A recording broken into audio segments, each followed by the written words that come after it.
இந்த வாட்ஸ்அப்ல ஸ்டிக்கர் அனுப்புறாங்க. உண்மையிலே சொல்ல போனா நீங்க நல்லா விளங்கிக்கங்க, சலாம்ன்றது ஒரு துஆ. சலாம்ன்றது ஒரு துஆ. ரசூலுல்லாஹி ஸல்லல்லாஹு அலைஹி வஸல்லம்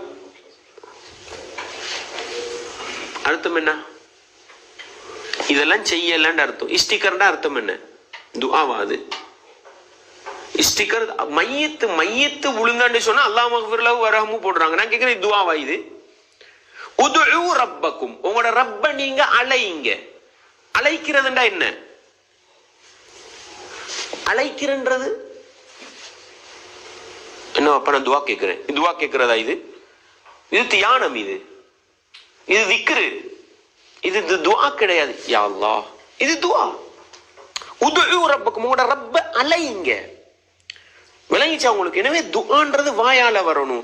நீங்க சலாத்தை எழுதும் பொழுது நீங்க டைப் பண்ணி அனுப்புங்க. நீங்க சலாத்தை சொல்லி டைப் பண்ணுங்க. அஸ்ஸலாமு அலைக்கும் வரஹ்மத்துல்லாஹி வபரகாத்து. பதில் அளிக்கும் பொழுதும் வலைக்கும் அஸ்ஸலாம்னு சொல்லி பதில் அளிங்க. விளங்குதா உங்களுக்கு? ஸ்டிக்கர், அல்லாஹு அக்பர், எங்கட இபாதத்துக்களை பாழாக்குறோம்னா ஜஸாக்கல்லாஹ் ஹைர் ஸ்டிக்கர், ஐயோ அல்லாஹ் யுபாரிக் ஃபீக் ஸ்டிக்கர்.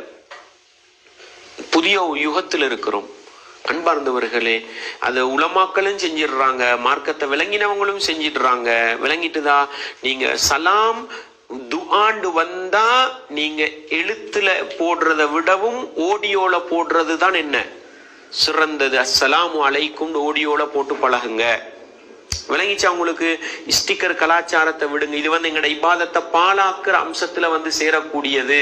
இந்த ஒரு ஒழுக்கத்தை நாங்க என்ன செய்வோம்? சலாத்துடைய விஷயத்துல நாங்க கடைபிடித்து. ஸ்டிக்கர் வந்தா கணக்கெடுக்காதீங்க. விளங்கிச்சா? ஸ்டிக்கர் நீங்க பதில் சொல்ல நல்லா குற்றம் பிடிக்க போறீங்க. அந்த ஸ்டிக்கர் விளங்கிச்சா? சும்மா ஒரு அஸ்ஸலாமு அலைக்கும் ஒட்டி கேசுல நீங்க வலைஸ்லாம் போவீங்களா? சும்மா கேட்கிறேன் உங்கள்கிட்ட. விளங்கிச்சா? தும்முற மாதிரி ஒரு போட்டோவை போட்டு அல்ஹம்துலில்லாஹ் யர்ஹமுக்கல்லாஹ். எதுக்கு அப்ப இந்த போட்டோவுக்கு அப்படியா சொல்லுவீங்க?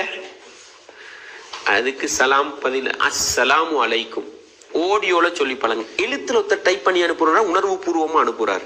அப்ப நீங்களும் உணர்வு பூர்வமா டைப் பண்ணி அனுப்புங்க. இதுதான் முறை. விளங்கிச்சா உங்களுக்கு? யாரோ எழுதின ஃபார்வர்ட், சலாத்தை ஃபார்வர்ட் பண்றது சலாம் ஃபார்வர்ட் பண்ற சமாச்சாரமா இது? இல்ல. எனவே இந்த ஒழுக்கங்களை சலாத்துடைய விஷயத்துல நாங்க கடைபிடிச்சுக்கிறோம். சுப்ஹானக அல்லாஹும்ம வ பிஹம்திக் அஷ்ஹது அல்லா இலாஹா இல்லா அன்த அஸ்தக்ஃபிருக்க